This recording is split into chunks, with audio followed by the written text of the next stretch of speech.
So Terence Crawford versus Kell Brook was like, oh my gosh, man. This your boy Jazzy, and this is Real Boxing Network. Bro, my goodness gracious, ladies and gentlemen, my gosh, that boy Terence Crawford showed out that he's number one pound for pound fighter. The way that he just dispatched Kell Brook in the aspect of the amount of power, precision, preciseness that he showed. He was timing him. He was waiting on him. The third round, he started getting down on the time, started getting down with him. And I mean, it was a good fight, exciting. Definitely was wrong about going into him winning by unanimous decision. Or if it was gonna be a stoppage in the 10th round. He definitely got it in the 4th round early with the straight.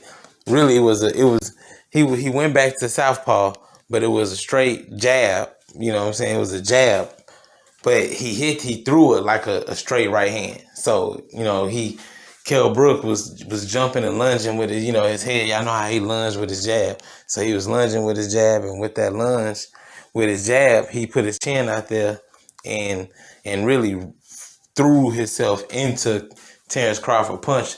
Terence Crawford was timing him the whole 4th round on that jab to get his jab over top with that right hand. And he definitely got it straight into his face. Kell Brook was asking his corner. He asked what happened. He didn't know what was happening. He was confused. Even when he got caught, he fell into the ropes. Head dove, fell out of the ropes. Tony Weeks told him, he said, I'm gonna give you another chance. And he was looking like, what's going on? Like, what are you talking about? So that was crazy. That was crazy. How he, knocked that boy to another world. So good to see Terence Crawford got his respect. He said he want to fight Manny Pacquiao, and that'll be a great fight. And especially how exciting this was, because Kell Brook had a lot of good things going for him in the 1st and 2nd round. He was winning with the jab, and he was establishing himself, and Terence Crawford was just timing him and figuring him out, and had to figure him out a little bit longer than he expected. But my goodness, once he figured him out, he ended him immediately, went back home. The man retained his WBO title. And I was right about it getting a better taste in my mouth from the Devin Haney-Gamboa fight. So, this was satisfying. It was wonderful to be able to watch on ESPN, even though I got ESPN Plus, and the undercards was good as well. So you know what I'm saying? It was a good day for boxing. And Bob Arum was in there talking about nobody can beat him.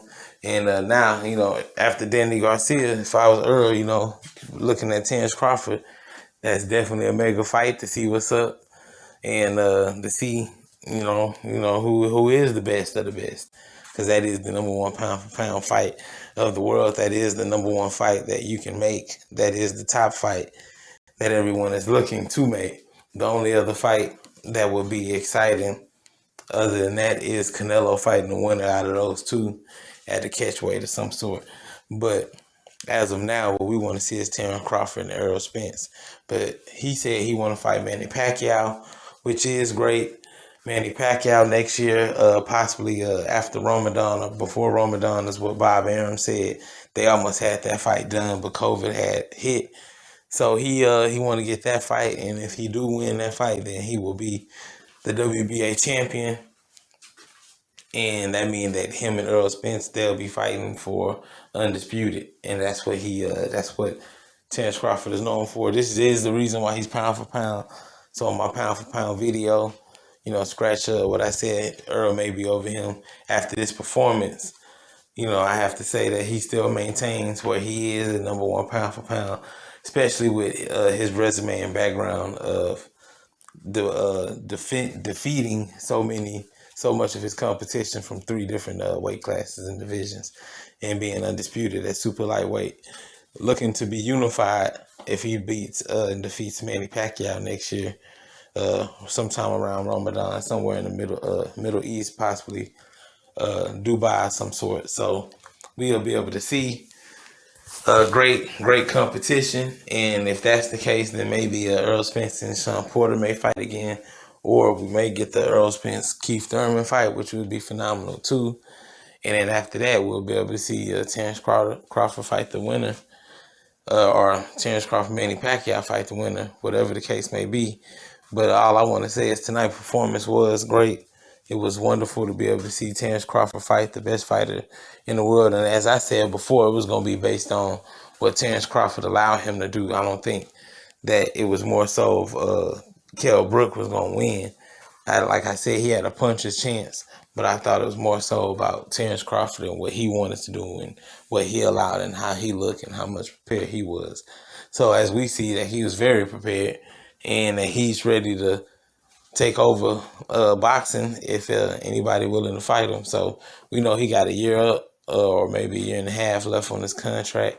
Could be leaving Top Rank and could be going over to PBC, and then we'll definitely be able to see Errol Spence fight. But Bob Burnham said he talking about doing it. He brought it up, but he said Errol Spence scared and ain't gonna fight him. He said all them boys are scared and ain't gonna fight Terence Crawford.